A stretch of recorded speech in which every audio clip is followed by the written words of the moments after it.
I had a father who's a felon, and my therapist was quite clear, like, obviously you don't want contact with him, and I did not.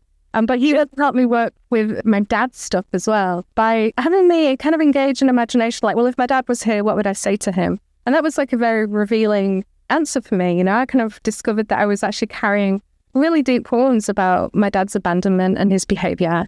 And it was, the way my therapist put it was, it's like, okay, you're not opening a door to your dad, like he's not going to be in your life again, but you can open a door to your feelings about him. And that, again, that was a really big moment when it's like, oh, all these things I'm feeling about my dad, I can actually feel them and process them.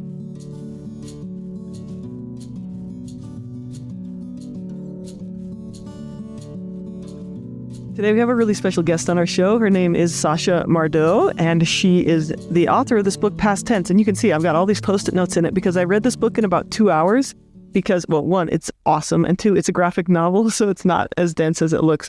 But she drew pictures and journaled through her entire process of going to therapy for some pretty painful stuff from her past, including child abuse, domestic violence, and other forms of trauma. And so she works through her relationships and her therapy and everything in this graphic novel format. And I'm really, really grateful that she was willing to come on our show today. So let's jump in. Sacha, thank you so much for being here. I'm so happy to have you. Oh, it's so great to meet you, Emma. Thank you for having me.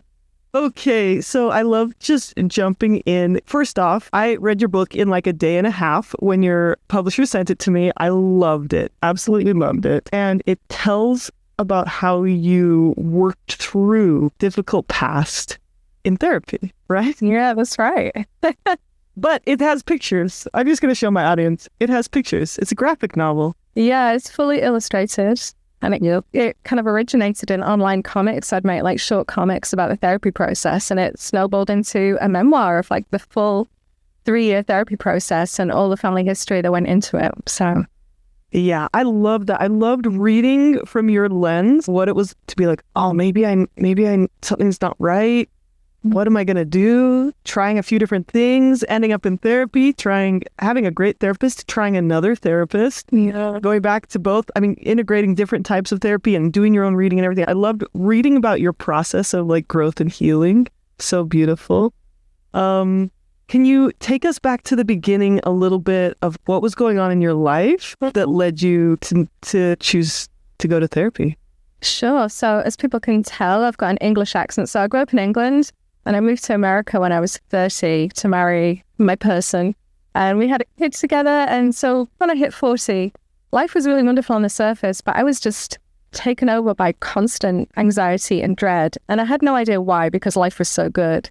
Looking back, I can pinpoint and say, oh, my daughter had turned 6, and it was the age when my own life and my own history had started to fall apart, and just everything just started to come up. I was having what I would call PTSD symptoms. So I was having like nightmares and, like remembrances of things that had happened in my childhood. And I could ignore all that is the thing. Like, I was like, okay, we'll just push that down. That's what I do. I'm British, very reserved, right? But then I started to get acne, and it was just like kind of constant red acne on my face. And I went to see an acupuncturist to try and get to the root of it. And he figured out helped me figure out, I should say, that it was like an emotional issue, and he very gently suggested therapy. But his first response was to be offended, like, he didn't get any therapy. But he recommended a great person in St. Louis where I live, and therapy quickly changed my mind. Like, being British, I don't come from a culture of therapy, and so I wasn't prepared for like how awesome of a place it would be to really guess what was going on with me. That's so cool. I love hearing that, and that therapy was so good for you. And let me just say that I didn't start making comics about therapy like straight off the bat. I did like 2 years of healing first, and it was when I was feeling so much better, I was ready to start sharing some of the stuff I'd been recording in my sketchbook and my journals, so. Yeah. I love that you mentioned that, and I want to emphasize the things that do work for people, and the fact that you kept a journal, you kept notes, you took therapy as like a university almost. I guarantee you, if a client comes to therapy and takes notes, I'm like, this person's going to get better. Yeah, that's good. That's one of the signs. You clearly used like a narrative process, writing things down, drawing things to work through your thoughts and feelings. But I want to hear a little bit about what it was like for you as you were having these physical symptoms, and you didn't necessarily connect them to your past. Is that right? Not at all. No, I think it started to twig when I was in acupuncture because my first acupuncture session, I started to like weep. You know, I was all needled up. I had needles in my hands. I couldn't even wipe away my tears. So my acupuncturist came back and found me. He was like, oh. And I started to kind of like do meditation, like, you know, like silent meditation. And every meditation session would end up me in tears. And I began to realize, I began to make the connection like, oh, my daughter is 6 and I'm just feeling like so sad all the time. And I'm having dreams about that era of my life. And so, yeah, that was how I made the connection. And then when I was in therapy, my therapist really started to connect the dots for me. And it was like, oh, of course, all the stuff I went through has kind of like shaped how I cope with the world. And I had really reached a point at 41 where my coping strategies for dealing with anxiety, for dealing with life, they would just all fall apart one by one. And I just was no longer coping. You know, anxiety was what I woke up with. When I went to the at night, my dreams were anxious and like full of fear and terror and dread. And now it was just like life, it can't really live like this anymore. So even though I had like real reservations about how therapy could help me, like once I was actually there and it's like, oh, this makes so much sense to me. You know, I can sort of piece together the past and see why I react to things this way. It gradually got clearer and I really embraced it. And like you said, began taking notes, really invested in it because I was also, you know, I was working at a library. I wasn't earning very much money. And that, you know, $130 entry fee to therapy was expensive for me. It actually went up. So expensive. You know, and so I'm like, well, I want to get my money's worth. And so there were a variety of factors, but I was like, yeah, I'm going to try and make this work because I was really feeling like this is the last thing I'm going to try that can maybe help me. So. Yeah. So you start going to therapy, you get a wonderful therapist, Chris. And at that point, like, you start to explore what was going on with your past and with your family. Yeah, so I grew up in a really kind of complicated working class family in the north of England. So when I was born in 1975, we were kind of like on the brink of like mass unemployment in the UK. So like all the men in my family, the ones who had stuck around, like were mostly unemployed and kind of like women held the families together. So I come from a lot of strong women. I also had a grandmother who had lived through World War II and my mother had been a child, like born in the 50s, you know, still into rationing. So kind of like hardship was something we were kind of like used to. Right. So my parents got divorced when I was about 6 because, you know, there was like philandering and he was terrible with money and he was also like domestically violent as well. So I had all that kind of growing up.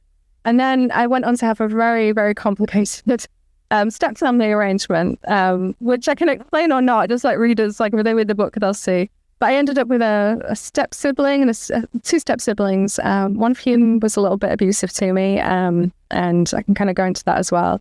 And so, yeah, my teenage years just ended up being incredibly rocky as well. My dad was a felon and went to prison. My mum became a Jehovah's Witness. And I kind of like grew up thinking, okay, I'm going to leave all this behind me and not be like my family. But, you know, by the age of 40, just all this had kind of caught up to me and I was just really not coping with life. So, yeah, that's in a nutshell. That's a high-level overview. I mean, to say the least, your step-family situation was pretty complicated because your parents divorced and then had affairs and married a divorced couple. Yeah. So like you imagine 2 couples, it was like the mothers swapped. So a woman ended up with my father and my mom ended up with this woman's ex-husband. And yeah, it was very, very complicated. And, you know, it kind of sounds a bit sitcom-y, you know, like wife swapping or something. But the reality was that for the children of that arrangement, there was just, you know, so much like jealousy and kind of like recriminations on the part of the parents. So, you know, looking back, I see that, you know, I had like adults in my life who were really not coping very well. And I think, you know, they were maybe doing their best, but it wasn't a really healthy environment for the kids, you know. Mm-hmm. Hurtful place too. Yeah. And confusing. I'm sure so confusing. Yeah, and just a lot of, you know, a lot of good attention, which children should get. Kind of wasn't happening because like the parents were really kind of like wrapped up in their own like dramas, you know. So there was, I don't mean neglect as in we were locked in a room, but I mean just like emotional neglect and the fact that our emotional needs were certainly not being met. Yeah, right. Absolutely. And your dad ended up going to prison. Yeah. Mm-hmm. Yeah. So have you ever seen ACEs? Have you you've learned about ACEs, experiences. Childhood experiences, yeah. I mean, based on what you described, there's like 5 right there. Like I once concentrated parents. Sorry. I once captured my mum's, and my mum was like way higher. So your mom had even more ACEs. Yeah, she did. Yeah, she had a death of a parent, and she was like sexually abused when she was a minor. So yeah, she had a lot going on, and separation. So. Yeah. I want to come back to that because I thought one of the most beautiful parts of the book was how your therapist helped you see your mom from a softer place. Yes. Yeah. That's a beautiful way of putting it. He really did. And well, I don't know. Do you want to talk about that? How did you feel about your mom for a while? I love my mum so much. She's a Jehovah's Witness, and she has a lot of, for people who don't know what the Jehovah's Witnesses are, they're basically a doomsday cult. They're a very high control religion, and I would define them as a cult, even though that would hurt my mum if she heard me say that. But they indoctrinate their followers, and so they're very geared towards thinking that the world is ending. And so I kind of grew up in my teen years believing that Armageddon was coming and we're all going to die. And so that was something else I had to break away from. And I did break away from it, and we're still kind of in contact. We're quite close, even though I live in America and she's in the north of England. But I think it was really very much like parts of me would step forward. Whenever my mum and I interact, I would be very defensive inside. And, we can't talk about religion, we can't talk about this. And so I feel like I would tiptoe around her issues. And I also could see that she had a lot of unhealed trauma, and in therapy, my therapist suggested, I could see my mum's religious fantasies for what they are and maybe not be so defensive about it. Like I can choose how I respond. He even said, you could be playful if you so choose. And to me, that sounded like that doesn't help me at all at first until I tried it out. And it's like, oh, actually, when I'm not being defensive, when I'm actually, able to sort of be vulnerable and kind of open-hearted around my mum, people pick up on things, and she would respond in a kind of similar way. And so I've really come a long way with my mom. And, I still run into things, especially around religion. And that's like a hot touchy stuff, huh? For everybody, right? And so, there's still things I'm finding to kind of heal and work around. But my mom and I came so far. And to give all credit to my mom, my therapist put it this way. He said, it's as if you said to your mom, I'm on this journey and I'm doing this healing work. And my mum was like, okay, I'm kind of coming with you, because my mum has also told me lots of things about our family. And even though she's not been to therapy, I really feel like she's benefited from the work I've done in therapy, because like I said, that reactivity isn't there. I actually feel so much love and can express it. And when I do get annoyed at her, get angry at her, lash out at her, which happens sometimes, I'm able to kind of make a repair and say, look, I'm sorry, Mom, I was speaking from this place in me that was feeling triggered. Just being able to have language about the difficulties I was carrying, that was revolutionary. So, yeah. Oh, my gosh. I love it. Because the process was not short. It wasn't like, 6 weeks of therapy. And then I was supposed to be short. Right. Yeah, it was 3 years. Yeah. Mm-hmm. And I think sometimes people, when they're engaged in short therapy or with a therapist who's perhaps maybe not seeing the whole big picture, the therapist might just be like, oh, you should just cut them off. You should just set boundaries. You need to have more and more boundaries. And your therapist guided you to be like, well, let's see what's going on inside of you and how you can raise different responses, That's so well put, Emma. And I would also say that, there was a place for kind of cutting off a toxic parent. So I mentioned I had a father who's a felon. And my therapist was quite clear, obviously you don't want contact with him. And I did not.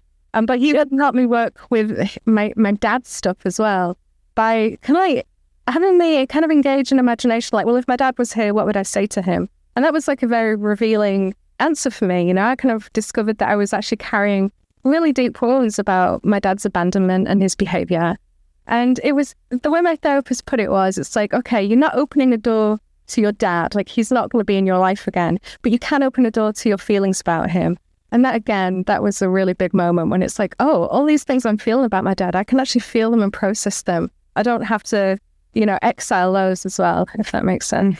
So let's talk about that. So what, can you describe some of the things that were helpful for you in therapy? You've just talked about a couple. You've talked about him listening and understanding you, and also encouraging you to open some doors that you had perhaps closed, but doing it in a guided way. We could write a letter to your dad or something. Yeah. For sure. What else? I just want people to read the book, basically. I'm just guys, read the book. It's hard to talk about this without being let me show you, because that's what you do in the book. You show people how this process was so good. No, people talk about Chris. People really like the character of Chris, my therapist. He's a real person. Yeah. Obviously, I've changed his identity a little. But he is a family therapist, and he also does IFS, and he does EMDR, and he does solution-focused therapy. And so he has so many tools in his toolkit, and he would kind of switch between them. And I would often say to him, that was amazing. What was that? And he would tell me, and then I would go read a book on it. What I was telling you about my dad, that he would ask me questions from solution-focused therapy, which is actually quite short. And that was really helpful, because it's I don't want to go into a big thing about my dad. I just wanted to sort of find that I have feelings about him, and I want to discover what they are. Another modality we used a lot was called internal family systems, IFS. Oh, yeah.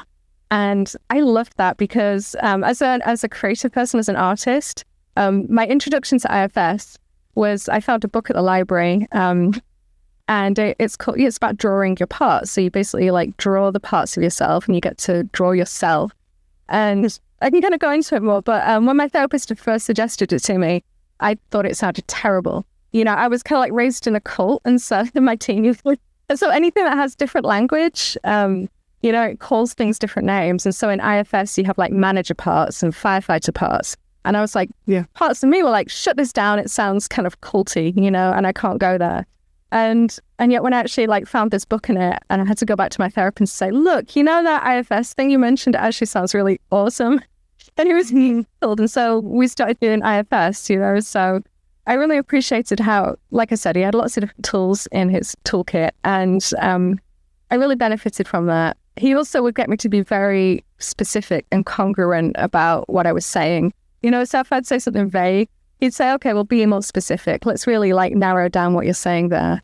And that was really helpful too. Did you ever leave therapy sessions just being that made everything worse? I never want to go back, or really regulated, really upset? I did. With both my therapists, I had that. And I'm trying to think of a good example. So for example, I mentioned earlier just, when Chris suggested I could see my mom's behavior from a different perspective, I kind of left that session thinking, what a waste of $150, that well worth my time or money. I could have read that and then an Instagram post.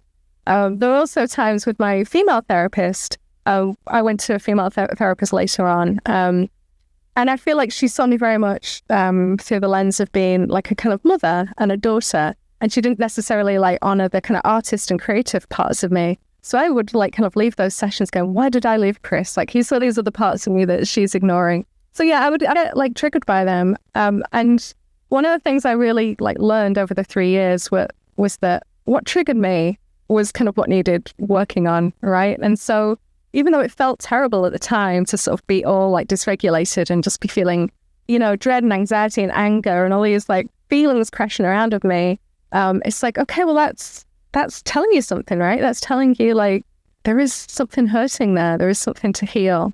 And actually something I learned from your videos is that you can kind of develop capacity. The more I did therapy, the more I kind of built up the tolerance for these bad feelings. The anxiety wasn't going to hurt me in any way. It wasn't going to kill me. It just felt bad, I can sort of sit with that. I can, now I know that it's not going to be the end of the world if I'm feeling anxious again. It's not therapy has completely failed and I'm back at square one. It's no, I've found something else that needs healing, and I can also I've got room enough inside me now to sort of sit with it because I can trust that this process has worked before and it's still working.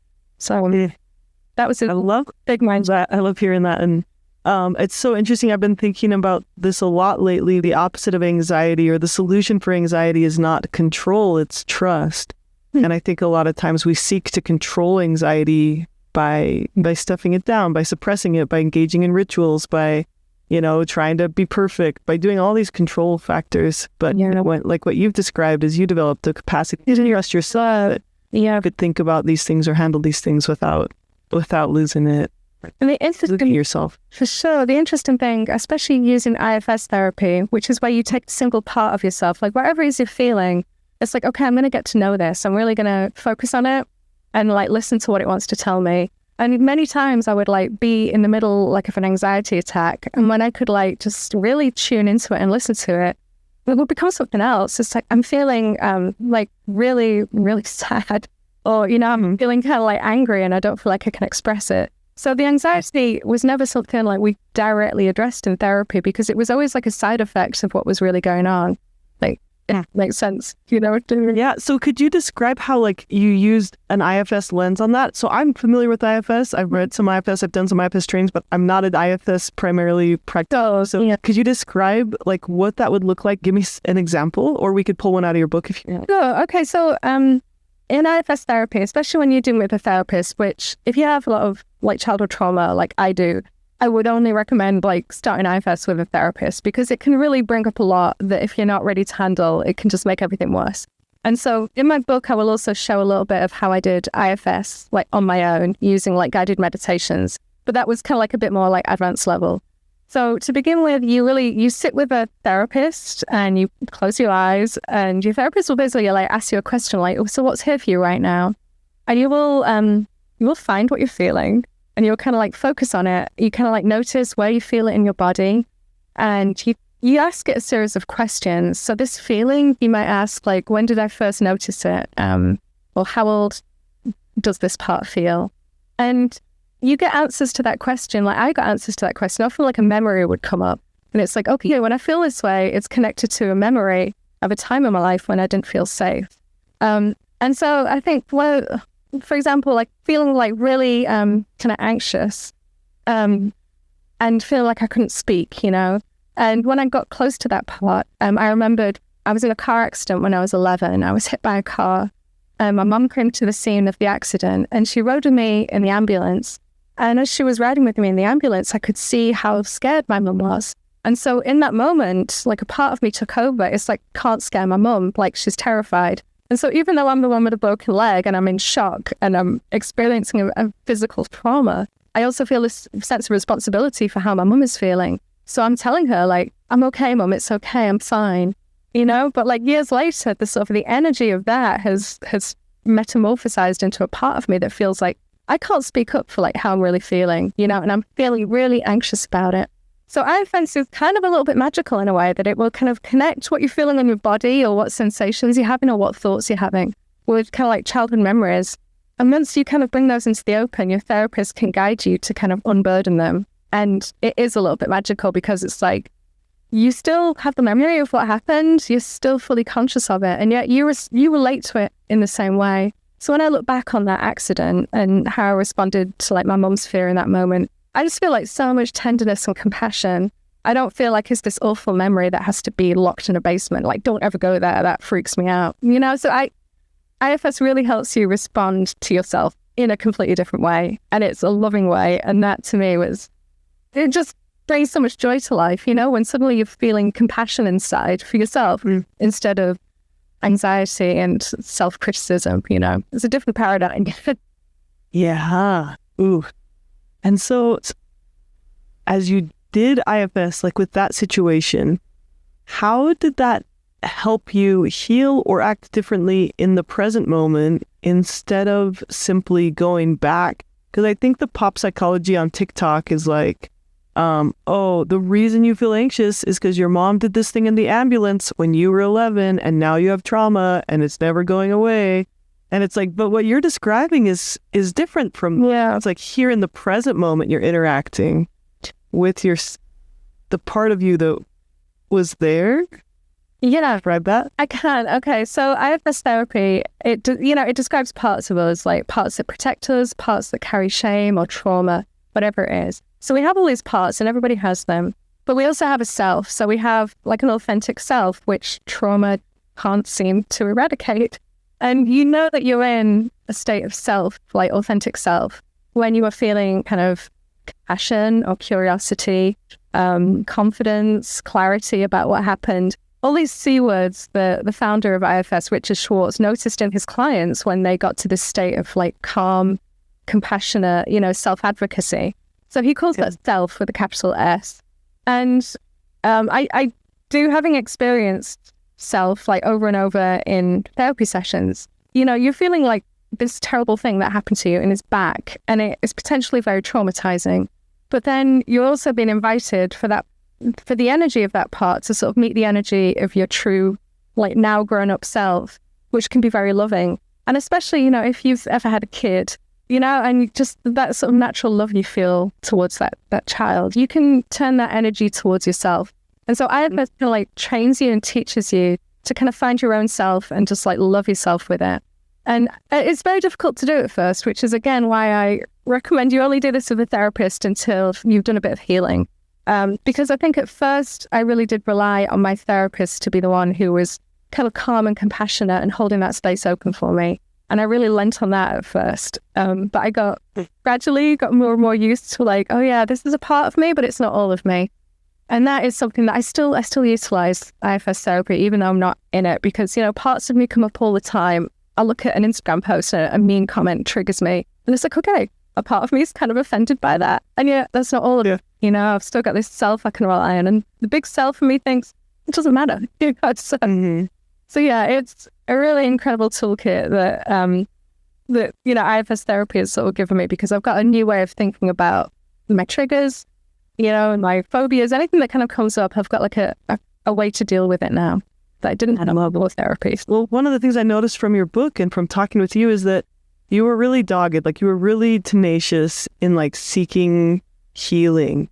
And you went to 1%, and then you tried acupuncture, and then you tried meditation, and then you worked with your therapist, and you read books, and you wrote notes, and you drew, and you processed, and then you read more books, and you kept going to therapy, and then you were like, let's bump to another therapist. And there's probably more than that. Like, what am I missing? You just kept going in pursuit of this. Thank you. It's really nice. Like, nobody's ever said that to me before, but that's a really nice compliment. And I don't know. I mean, I guess I am kind of tenacious. So thank you for that. I always find it interesting that, once I got like adept at spotting my own trauma, it made me really curious about where all the problems in my family came from. So if you want to talk about that, I'm happy to sort of dig into my family a little bit. Let's do it. Okay.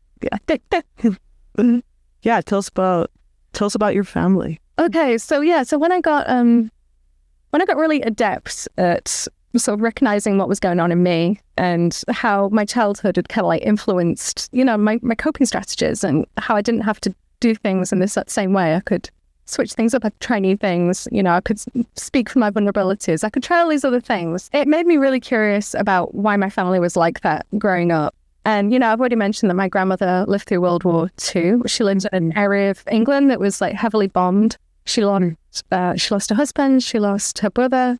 It was serious real trauma, and I know she had PTSD from that. She would have nightmares her whole life. She had extreme anxiety, and she was very tenacious, and she just got on with it and kept her stiff upper lip and all that. And she also kind of like raised my mom and her 6 children. Like, she had a blended family of 6 children. And it was really difficult, and she didn't always cope very well from it. So she would abandon her family from time to time. My mother was sexually assaulted while, she was not around. And so I feel like trauma impacted the way my grandmother raised my mother and her sisters. And I read a lot of therapy books while I was in therapy. I just got so fascinated with it. And one of the books I read was Bessel Van Der Kolk's The Body Keeps the Score. And I saw your video on that, actually, and I'm in complete agreement that it's not maybe the best book for someone who's in the middle of doing their own healing to read, because that book really triggered me as well. But it also showed me that it couldn't start with me, it didn't start with my mum. It kept going back. And so IFS has a framework for understanding trauma that didn't happen to you but has affected you. They call it a legacy burden. And so I got really curious about my family story on my side. And that's a big part of the book, which was incredibly meaningful to write. I think when I came to write my own story, I'd already been over it so many times that, I just felt fine towards it. But when I kind of unpacked my grandmother's story and came to like find old family photographs in order to draw these scenes, I would like cry and just feel so heartbroken and really grieve. So it was quite a cathartic experience. I got to really experience some deep emotions around my family tragedies, so that was incredibly meaningful.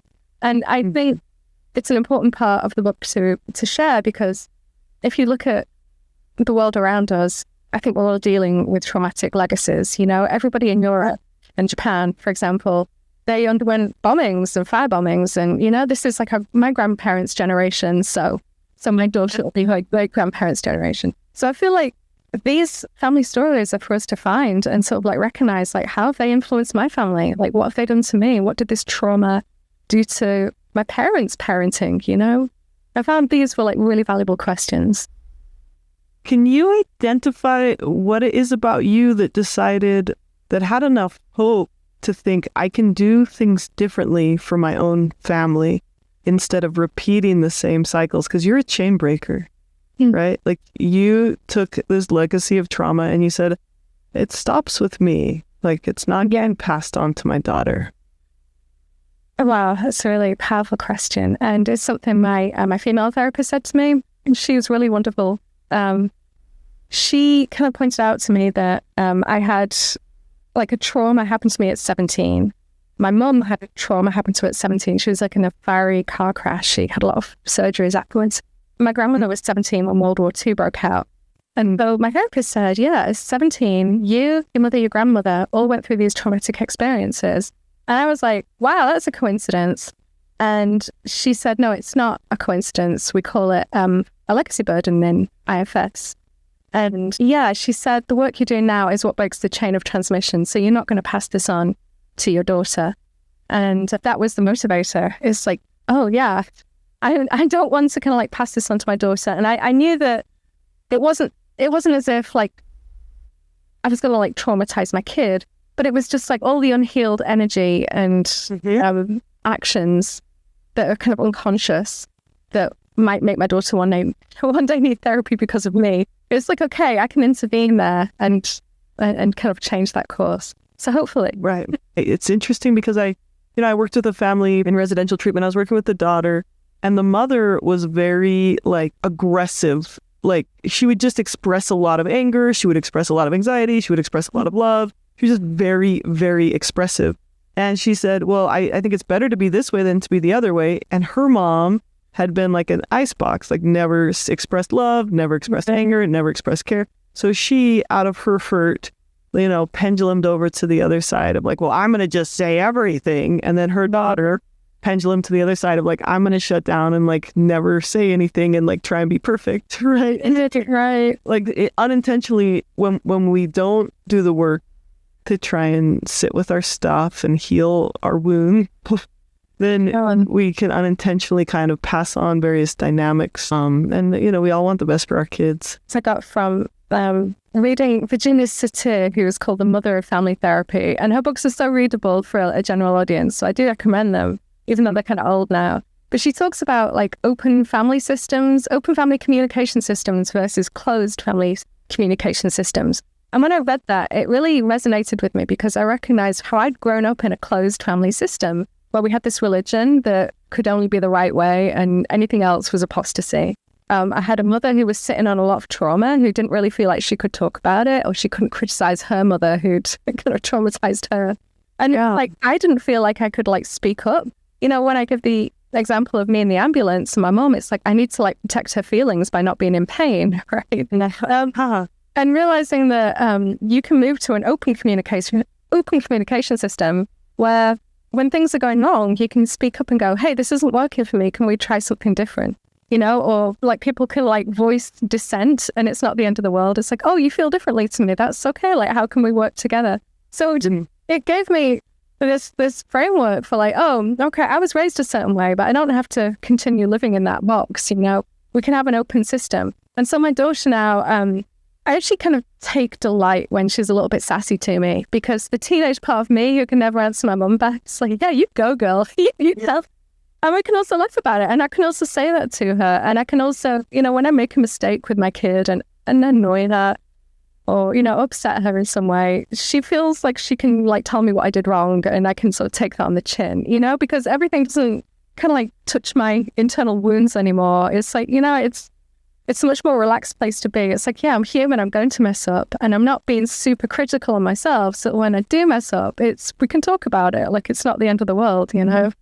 Yeah. That was a really helpful framework. I love Virginicity. I love that you say that too. I've started some of her books and never made it through. Like in grad school, I started New People Making, but you inspired me to go back and read because experiential. And I think sometimes you can read the right thing at the right moment as well. Like when I read that, I was like so ready to hear it because I was going through all these other changes in my family. But you know, it is difficult. It's possible to be a different kind of person, you know, than the one you were raised to be. And there's such liberation and freedom in that. And at the same time, it's not like I'm taking on a whole new personality. I'm actually trying to find out who I am. Like, what do I like? What makes me happy? Like, what makes me tick? You know, what gifts do I have to offer the world? So it's a shift where you start really kind of like investing in yourself. And therapy was financial investment and a time investment and an emotional investment because it was hard. And I did so much crying and it was uncomfortable and I was facing things about myself that like I didn't enjoy. And yet that investment has really paid off because it's like, oh, I am me and I'm okay. And, you know, I can sort of like be vulnerable with people. And I can be honest. And I know I'm not trauma dumping unless people are asking me about my book, right? But there's a different way to approach life. And I can't imagine finding it in any other way than therapy. It just had all this kind of like wisdom that was waiting behind closed doors. And that's really why I wanted to make a book about it because I was like, hey, this is awesome. Everyone should go. Everyone should go. So well, I think it's beautiful. And I think it's like healing as you go through the process. I would love people who have experienced child abuse or dysfunctional family to read it because you explain like, this is what my process was. And their process will be different, but it shows that those steps of like feeling confused and working through emotions and being supported and being loved and trying different modalities and trying some more and working through your stuff and having new experiences. And like, it's beautiful. So thank you so much for getting it out there. I really like Martha Beck. Her new book is about creativity and anxiety and how about when you are immersed in the creative process, your brain is not in the same place as when you're like experiencing anxiety. So creativity can actually shift you out of your anxious mind. And I found that to be true. I mean, you know, I spend 8 hours a day now making comics work for like the internet and from my stuff. So yeah, I definitely feel like that's also been a gift of this book, you know, that I get to sort of do this full time for a while. I think that's one of the things that people forget. They think that trauma's like stored in words and that we have to process our healing in words. And I think it's like we are much more full, complex beings than that. And we experience this and express it like and heal through visual means and emotional means and music and like exercise. Like a lot of it's gonna do a lot of CrossFit, you know. It's like bodies that are carrying around a brain, and we kind of keep the brain a bit too much, but the body is really important, keeps the score, right? Yeah, that's right, absolutely. And I love it. It's beautiful. Tell people where they can find you. I have a website of my therapy comics called ifscomics.com, and from there you'll find all my social media links and links to the book, all that good stuff. And the book is out now wherever you can get books from, including your library. So yeah, I hope people check it out.